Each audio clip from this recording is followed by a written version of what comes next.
Hello दोस्तों, तो आज के इस वीडियो में मैं आपको बताऊंगा Godzilla king of the monster movie की स्टोरी। तो चलिए शुरू करते हैं।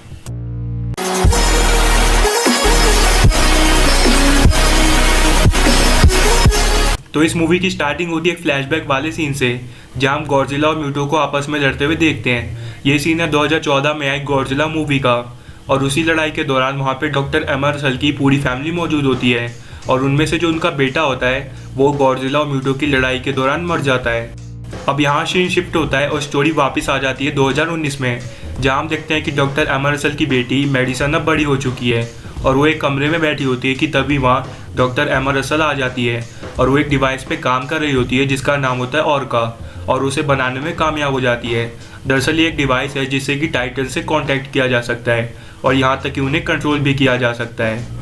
और फिर हमें पता चलता है कि डॉक्टर एमर रसल मोनार्च के अंडर काम करती है, जिसका कि काम है टाइटन्स पे रिसर्च करना। और अभी तक मोनार्च ने अर्थ पे टोटल 17 टाइटन ढूंढ लिए हैं और गिनती अभी भी जारी है। और उन्हीं में से एक टाइटन होती है मोथरा, जो कि अपने डीप स्लीप से जाग जाती है। और फिर डॉक्टर एमर रसल और उनकी बेटी मेडिसन उसके पास जाते हैं और ऑर्का की हेल्प से उसे शांत कर देते हैं। और फिर वहाँ एंट्री होती है एलन जोना की, जो कि अपने कुछ आदमियों के साथ आता है और वहाँ पे जितने भी लोग काम कर रहे होते हैं और उन सभी को मार देता है, और डॉक्टर एमर रसल और उनकी बेटी मेडिसन को किडनैप कर लेता है और वहाँ पे रखा ऑर्का डिवाइस भी लेके चला जाता है। और फिर सीन शिफ्ट होता है और हम देखते हैं कि मोनार्च के कुछ लोग गवर्नमेंट को ये समझाने में लगे हुए हैं कि टाइटन उनके लिए खतरा नहीं है। दरअसल गवर्नमेंट सभी के सभी टाइटन्स को मार देना चाहती है इससे पहले कि टाइटन्स उनके लिए खतरा बने, और इसी के लिए डॉक्टर सैरिजावा, जो कि मोनार्च के हेड है, वो गवर्नमेंट को ये समझाने में लगे हुए हैं कि टाइटन उनके लिए खतरा नहीं है। और उसी टाइम डॉक्टर सैरिजावा को एक मैसेज आता है कि डॉक्टर एमर रसल को किडनैप कर लिया गया है और उन्होंने जो ऑर्का डिवाइस बनाया था वो भी चुरा लिया गया है। अब यहाँ डॉक्टर सैरिजावा सबसे पहले जाते हैं मार्क रसल के पास, जो कि डॉक्टर एमर रसल के हस्बैंड थे, और उन्होंने डॉक्टर एमर रसल की ऑर्का बनाने में हेल्प भी करी थी। और वहाँ वो उनके पास जाके सब कुछ बताते हैं कि डॉक्टर एमर रसल किडनैप हो गई है। और फिर उसके बाद डॉक्टर सैरिजावा मार्क रसल के साथ मोनार्च आउटपोस्ट 54 में आ जाते हैं, जो कि होता है कासल ब्रावो में।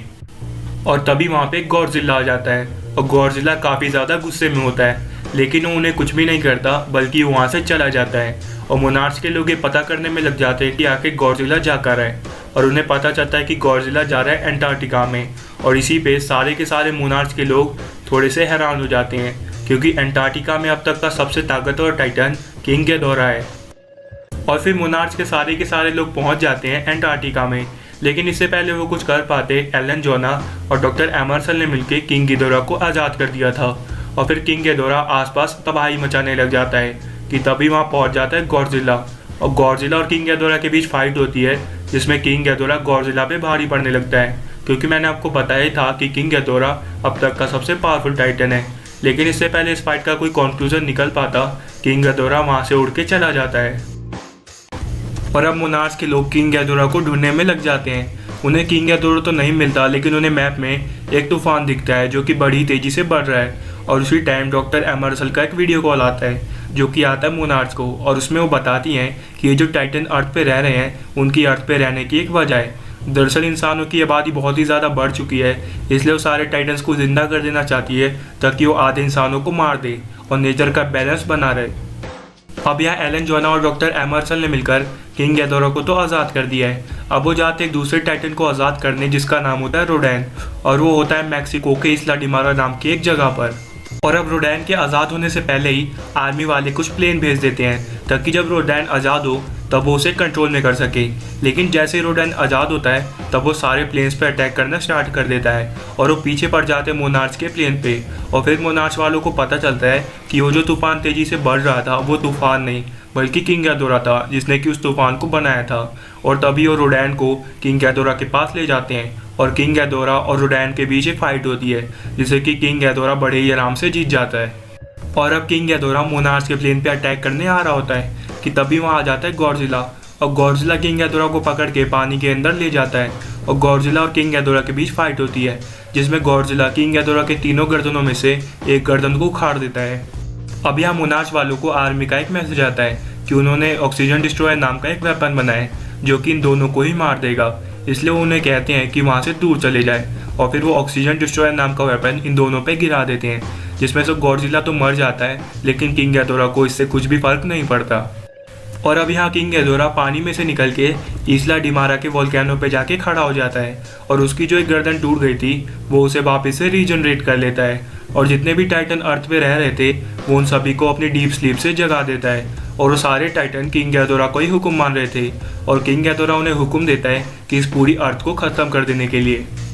अभी हम मोनार्च वाले पता करने में लग जाते हैं कि आखिर ऑक्सीजन डिस्ट्रॉयर की वजह से किंग गैदोरा पे कोई भी फर्क क्यों नहीं पड़ा और उन्हें पता चलता है कि किंग गैदोरा अर्थ से बिलोंग ही नहीं करता, बल्कि वो स्पेस में किसी और ही प्लेनेट से आया होता है और उसका मकसद है अर्थ को ख़त्म कर देना। इसलिए वो सभी टाइटन को ये हुक्म देता है कि वो अर्थ को ख़त्म कर दे।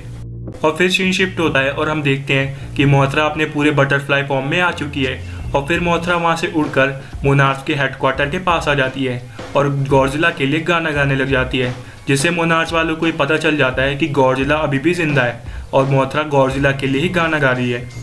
और फिर हम देखते हैं कि मेडिसन, जो कि एलन जोना और डॉक्टर एमा रसल के साथ थी, वहाँ से भाग जाती है और वो भी ऑर्का के साथ। और अभी हम मोनार्च वाले प्लान करते हैं कि वो न्यूक्लियर बॉम्ब की हेल्प से गॉडजिला की हेल्प करेंगे, क्योंकि न्यूक्लियर बॉम्ब में जो रेडिएशन निकलता है उसे ही खा के गॉडजिला जिंदा रहता है। और वो गॉडजिला को ढूंढने के लिए समुद्र के बहुत ही अंदर चले जाते हैं और उन्हें वहाँ दिखते हैं गॉडजिला का घर, लेकिन गॉडजिला अपने घर के एकदम अंदर होता है जहाँ पे रेडिएशन का लेवल बहुत ही ज़्यादा होता है और वहाँ पे कोई भी इंसान अगर गया तो जिंदा तो वापस नहीं आ सकता।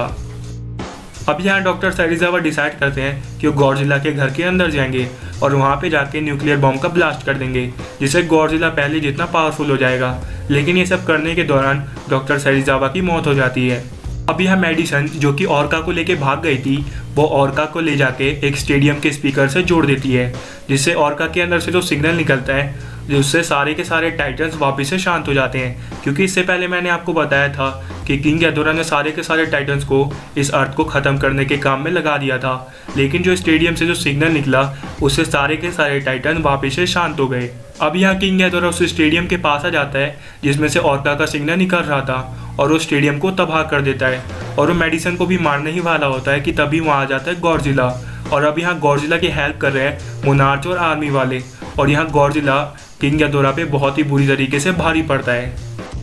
अब यहाँ आ जाती है मोथरा, जो कि आते ही किंग गैदोरा पे अटैक कर देती है और जैसे ही किंग गैदोरा पे दूसरा अटैक करने वाली होती है वहाँ आ जाता है रोडैन और रोडैन और मोथरा के बीच में फाइट होने लगती है, जिसे कि जैसे तैसे करके मोथरा जीत जाती है। अब यहाँ गॉडजिला और किंग गैदोरा के बीच में फाइट चल ही रही होती है कि हमें पता चलता है कि गॉडजिला का रेडिएशन धीरे धीरे बढ़ रहा है और वो 12 मिनट के अंदर फट जाएगा। और अब यहाँ किंग गैदोरा गॉडजिला पे भारी पड़ने लग जाता है कि तभी वहाँ आ जाती है मोथरा, जो कि घायल होती है थोड़ी सी, और किंग गैदोरा मोथरा पे हमला कर देता है, जिससे कि मोथरा मर जाती है। लेकिन उसकी जो एशिश होती है, यानी कि उसकी राख गॉडजिला पे पड़ती है, जिससे कि गॉडजिला थोड़ा और ज़्यादा पावरफुल हो जाता है।